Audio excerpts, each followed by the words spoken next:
So I basically can't figure out why Republicans don't want to talk about the Trump boom, because it'll win them the election.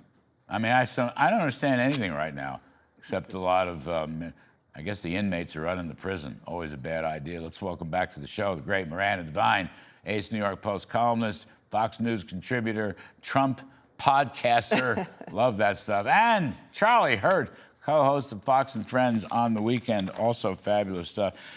Miranda, sounds like and looks like he's in very good health to me. Now, you've interviewed him more recently than I have, but I watch him on TV. He was going on yesterday for over an hour. No notes, no nothing. How is it that Democrats and even some Republicans are questioning his health?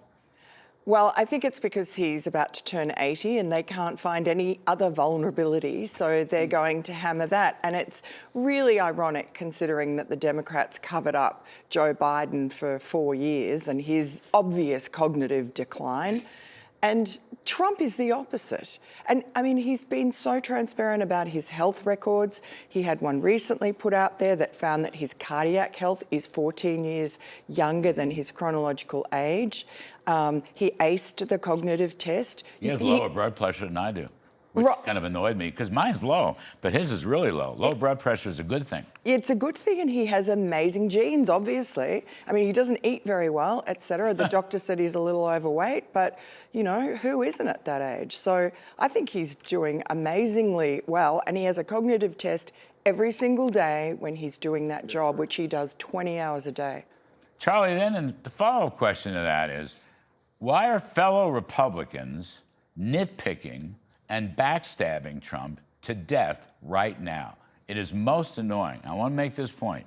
You just had a spectacular jobs report. We've actually had a bunch of them in a row.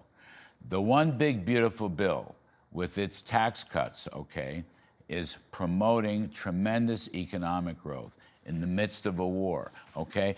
99% of the economists are wrong, and their media followers are wrong. But instead, they're nitpicking him about his ballroom, about his monuments, about the Kennedy Center, about the Justice Department fund, which has been used by Democrats for years. I mean, really? Do they know? They know there's a regularly scheduled midterm election this November? Or do you have to is this a shock to them? They don't know this. And I love how they can't get anything done this year because it's an election year. But yet they already weren't getting anything done. So it's sort of kind of more of the same. You know, we spend so much time talking about Democrats going after Trump and probably not enough time talking about those Republicans, those establishment Republicans, who I think are starting to realize that politics is not going to go back to the way it used to be when Trump finishes serving his second term. Donald Trump has changed politics in this country forever. He has changed the Republican Party forever. It's not going to go back to that old country club Republican Party that they're most comfortable with. It's going to remain a party of common sense that benefits everybody. Marco Rubio or J.D. Vance, a really interesting point you make. Rubio or Vance, two front runners, or a Ted Cruz, go ahead. They're not Papa Bush.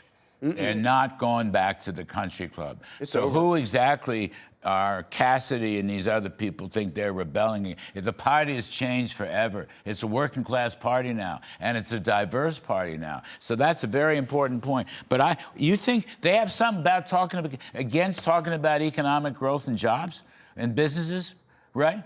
I mean, why aren't they? How many press releases did you guys get today from Senate Republicans touting the jobs 3 months in a row? How many did you get? Yeah, zero. Zero. Isn't that cool? In an election year? Really? What are they waiting for? Well, I think they're waiting for Trump to be finished because some of them, their terms extend past his expiry date. And as Charlie said, they don't understand, but I think they don't want to understand. They think that if they hang on for grim life, they'll see out Trump and then life will go back to normal and they can have everything managing the decline in polite fashion. And that's the way they think America ought to be, as long as they're happy. And at the moment, their egos are bruised because Trump takes no prisoners. He's attacked them. He's actually, I asked him about John Thune the other day, and he said he doesn't do it very often, but he bit his lip and he said, was silent for a minute. He said, I better not say anything because I'm trying to keep in good books with John Thune for now. I mean, he has to, and he has. Thune's having a bad year. Thune's weak. You think the Mets are bad. Thune's having a really bad year. Last year, Thune had a much better year. And playing ball with the one big beautiful bill took him a while. But your point in one of your podcasts with Trump, look, this whole anti-weaponization fund, which some of these senators, Cassidy and Tillis and others, think is the most important thing in the world. First of all, it's not the most important thing in the world. Second of all, it's been around forever. Why are we obsessing about that instead of 185,000 jobs per month and rising wages? Just ask it. Well, they are so dishonest because they know perfectly well that for decades the Justice Fund has been paying compensation to people who've been wronged by the federal government. This is just a rebranding of a portion of it. There's nothing different. We don't need their permission. It's straightforward, and they just don't want to do anything. They've become anti-Trumpers. They're, in fact, in some ways, worse than Democrats, and they are sneaky about it. And I wish that, unfortunately, maybe their voters are like that. You know, you bump into those people, they still don't like Trump's style. Maybe that's what they're representing. And, you know, the other thing about that fund is that it's not just about making whole people who have been abused by the government, but it's also intended to expose and punish the government for using its power to abuse people. Right. And I don't know why, you know, if Democrats claim that that wasn't going on, then I don't know what they're concerned about. But, and it always goes back to this, everything that Trump said that was the most shocking thing that he could say turns out to be completely true. They're not sending their best. They're sending rapists and murderers. Well, you can look around and see that the open borders was leading to exactly that. And the same thing, Barack Obama's administration wiretapped Trump Tower and spied on a political opponent at the height of a presidential election. Trump was right. Trump said that. 100% right. No one believed him. He was exactly right. And that's the biggest constitutional scandal of our lifetime. And why? Why? And that's why Bill Pulte is in there. Right. So why are they obsessing about Pulte? He's going to be an acting DNI, but he's going to come in there and do a little house cleaning.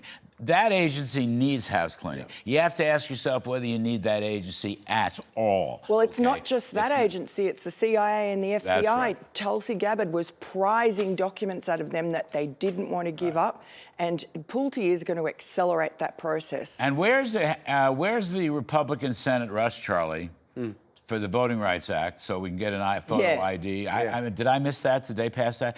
And what about some additional, perhaps, tax relief, like make it easier for homeowners to sell by inflation indexing the capital gains tax? Did I miss that? Or are they codifying the waste, fraud, and abuse and corruption and stealing of all the Medicaid hospice money that Emmett Oz and others I must have missed it. It must have gone right by me, because I figure this so popular in an election year, and the GOP jobs on top of that, they would be talking about that on a daily basis.